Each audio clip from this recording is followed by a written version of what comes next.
Iya, kecewa jadi dan sampai jatuh. ya karena mungkin ya karena saya juga nggak ada komunitas, terus saya juga nggak kuat ya lama-lama karena dia pas di Bali itu kan juga komunikasi juga agak jarang gitu kan. Berapa lama waktu dia Bapak ke Bali? Berapa lama? 3 tahun, 4 3 tahun. tahun. Oh, lama ya? Sampai 4 oke. tahunan ya. Iya. Oh, pantas. Terus akhirnya Ya karena saya kan kayak merasa sendiri gitu, Iya. jadi nggak pernah didengar saya keluh kesah atau apapun gitu, masa bodoh kan lagi juga nggak nafkahin kan, Iya. dia nggak menafkahi saya gitu, tapi kan saya kerja gitu, saya nggak takut lah pokoknya. Nah terus udah gitu ada seseorang masuk hadir gitu kan, dia memperhatikan saya, sayang sama saya, akhirnya saya jatuh gitu loh. Awal Jatuh. perkenalannya bagaimana dengan pria tersebut? Ya awalnya sebenarnya salah sambung gitu, Salah salah sambung sambung, telepon gitu, Oh, telepon kan salah sambung, terus kok kayaknya enak ngobrol gitu, terus boleh kenalan, udah awalnya seperti itu, terus udah akhirnya ketemu, ya akhirnya saya jatuh gitu, bisa dalam Sampai dosa jauh lah ya. perzinahan lah Oh, gitu, oke. sempat ya lama, dan terus pas dia mulai kembali Kembali ke Jakarta. ke Jakarta, Ya. saya yang memutuskan untuk udah gitu loh. Gitu. Ibu tetap memilih Bapak Iya. ya. Oke, dan itu udahan ya. Iya. Bagaimana respon yang itu tuh, yang pria itu? Eh, Waktu diputusin Ibu. Pas diputus sebenarnya sih nggak mau gitu loh, masih mau berjalan sama saya. Cuma kan saya udah hidup dalam Tuhan ya, maksudnya suami udah kembali gitu loh. Iya. Ya udahlah, dan dianya juga udah nikah gitu kan. Ya udah, saya memutuskan udahan gitu. Nah pada saat itu memang saya nggak terbuka sama dia, nggak ngomong seperti Bahwa itu. Ibu ada pernah Iya pil pernah, ya? betul, Oke. pernah lah gitu. Terus tapi saya nggak ngomong sama dia. Sebenarnya katanya sih udah tahu dia, Iya. sempet nanya. Jadi gini, waktu beberapa kali Tuhan kasih tahu di hati saya, dia bilang gini, coba tanya istri kamu pernah selingkuh nggak? Lalu saya deg-degan nih waktu suruh nanya gitu, Tuhan nyuruh papa nanya, selama papa di Bali kamu pernah selingkuh nggak? Wah dia, apain ngaco aja sih, ngapain gituan, mama tuh fokus ke anak, gini. Oh ya udah, kalau papa cuma suruh nanya sama Tuhan, suruh tanya, ya kalau enggak ya puji Tuhan, ya udah. Atau 2 bulan kemudian lagi, suruh lagi tuh Tuhan, tanya istri kamu pernah selingkuh nggak? Nah saya nanya lagi, Tuhan suruh nanya lagi nih. Enggak. Bang, selingkuh nggak? Apaan sih Pak? Nggak pernah lah katanya. Mama tuh ngurusin anak, kerja segala macem gini-gini gitu. Oh ya puji Tuhan, dalam hati saya juga puji Tuhan, berarti enggak gitu kan. Tapi ya akhirnya satu sesi waktu itu pernah si Pak Gedeon tuh, ibu siapa istrinya? Ibu Ica. Ica. Waktu itu sesi itu diceritain soal bagaimana dia selingkuh, jatuh dalam dosa perselingkuhan. Akhirnya istri saya waktu itu nemenin kan di Prisjati. Sampai akhirnya pada satu hari, besokannya 2 hari kemudian dia nangis. Kenapa kamu mau ngaku sama papa, tapi papa jangan marah ya. Saya sempat ini nih kayaknya nih. Benar nih. Sempat ini, aduh kayaknya saya mesti siap mental nih. Gimana ya Pak? Ya enggak, ya ngomong aja ada apa gitu kan. Takut marah apa aja. Nggak mau ngomong. Ya ngomong aja nggak apa-apa. Kalau soal Tuhan suruh ngomong. Akhirnya ngomong bahwa dia pernah jatuh perselingkuhan. Ya. Waktu itu ngomongnya gimana, deg-degan nggak? Ya waktu pas ya dengar sesi itu kan, aduh sama nih sama kayak gue kan gitu kan. Dia karena kurang perhatian, kurang kasih sayang, terbuka gitu kan, nggak bisa, dia bisanya terbuka sama nih cowok ini kan gitu kan Bu Ica itu. Terus saya tuh kayak tersentuh gitu, sampai di rumah terngiang-ngiang juga tuh, waduh kok sama udah ngomong gitu, ada yang ngomong gitu, terus yang satu lagi bilang jangan nanti lo diceraiin gitulah pokoknya. Intimidasi kiri dan kanan, beda suara. Betul Pak. Terus aduh, ayo Bu terbuka, kan keterbukaan adalah awal pemulihan, mesti harus terbuka sama suami kamu gitu kan. Ya udahlah Tuhan, kalaupun aku sampai dicerain ya udah, yang penting aku udah terbuka gitu kan. Pada saat itu memang saya nangis-nangis gitu loh, mau ngomong sama dia gitu. Udah Tuhan, apapun yang terjadi pokoknya saya harus terbuka, saya harus ngomong. Akhirnya saya ngomong sama dia itu, terus itu luar biasa saya ngerasain ya, kayak dia bilang ya papa ampunin, dia peluk saya tuh saya seperti dipeluk Yesus gitu loh. Saya nangis gitu, aduh Tuhan, kayak lega gitu kan, lega. Jadi ya udahlah kata dia, kan itu waktu itu pas mau berangkat kerja saya ngomong pagi, pas di jalan, udah ya kita satu-satu katanya dia. Saya bilang enak aja, satu-satu, kamu lebih banyak gitu. Satu lawan 50.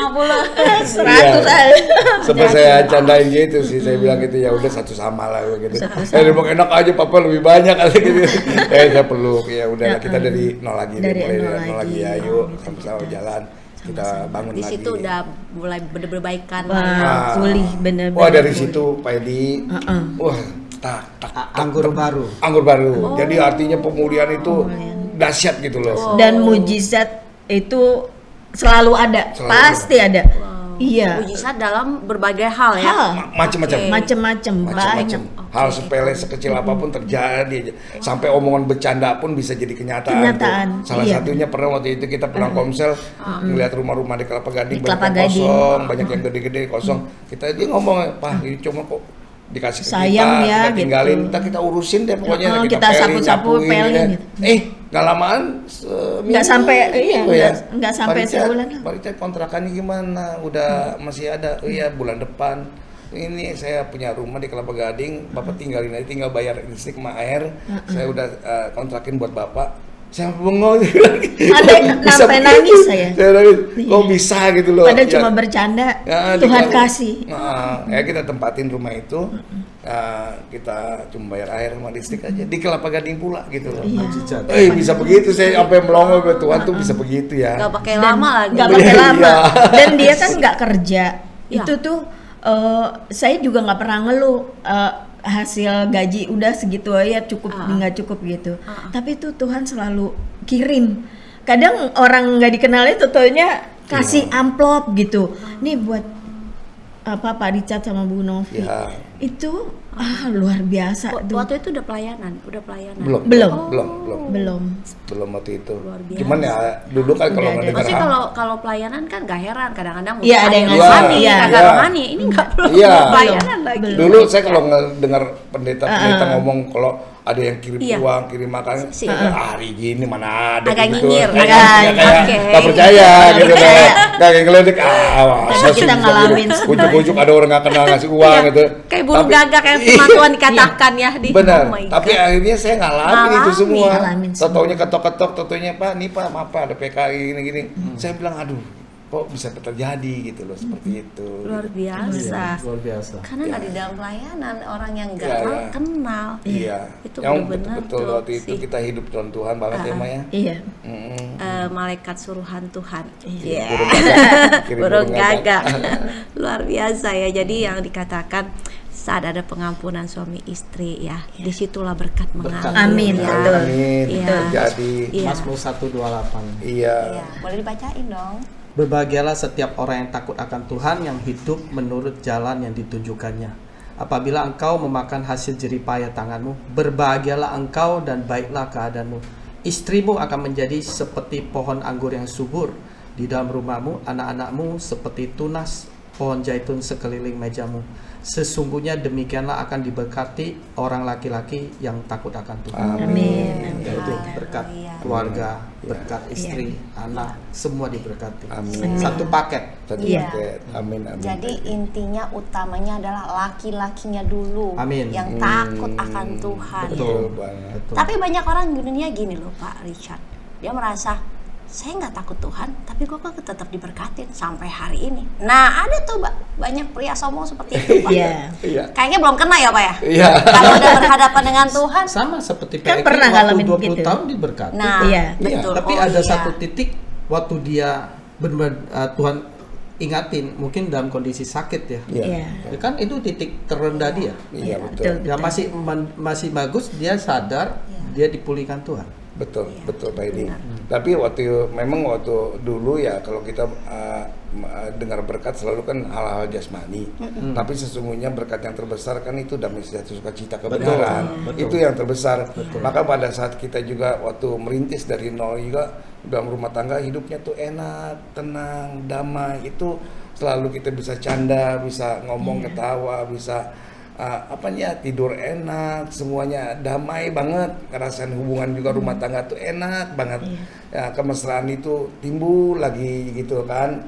Pulang kantor pingin cepet-cepet pulang rumah. Iya, kalau dulu kan pinginnya cepet-cepet keluar rumah. Iya. Sama yang lain. Ya, seperti dulu itu. yang lain, nyangkut dulu. Iya, betul Ibu. Jadi artinya air mata itu bukan karena penderitaan tapi karena bangga, kagum sama Tuhan. Terharu. Iya. Betul. Luar biasa. Ibu waktu mengalami banyak konflik dengan bapak ya, apalagi kalau wanita tuh diselingkuhin berkali-kali loh, puluhan kali. Sekali aja tuh udah sakit Bu, ini puluhan kali. Perasaan yang sampai titik terendah itu sampai gimana sih Bu? Sampai ibu akhirnya bilang mau bunuh diri itu pas sebenarnya apa tuh momen yang gimana tuh? Ya karena saya sudah nggak sanggup lagi ya,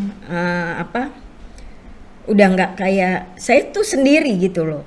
Saya merasa sendiri sampai saya nggak kuat gitu. Untuk ngadapin, akhirnya satu titik saya udahlah, saya bunuh diri aja gitu. Percuma, saya jalanin pun akan seperti ini terus gitu. Ya di situ memang waktu itu benar-benar saya memang mau bunuh diri. Saya udah mau akhirin semuanya gitu kan. Biar udahlah, udah kamu sama perempuan itulah, hidup sama mereka dia gitu. Nah akhirnya tapi saya dilarang kan, akhirnya dilarang, maksudnya dipegangin, jangan gitu kan. Udahlah gitu. Tapi ya tetap aja meskipun saya ancam bunuh diri pun dia seperti itu lagi gitu. Itu. Yes, walaupun sempat jangan tapi melakukan lagi gitu kan. Iya. Jadi seperti kayak menjalani rumah tangga tuh kayak nggak ada partner tapi harus jalanin. Itu berat sih. Berat sekali. Jadi arah udah seperti neraka rumah tangga saya.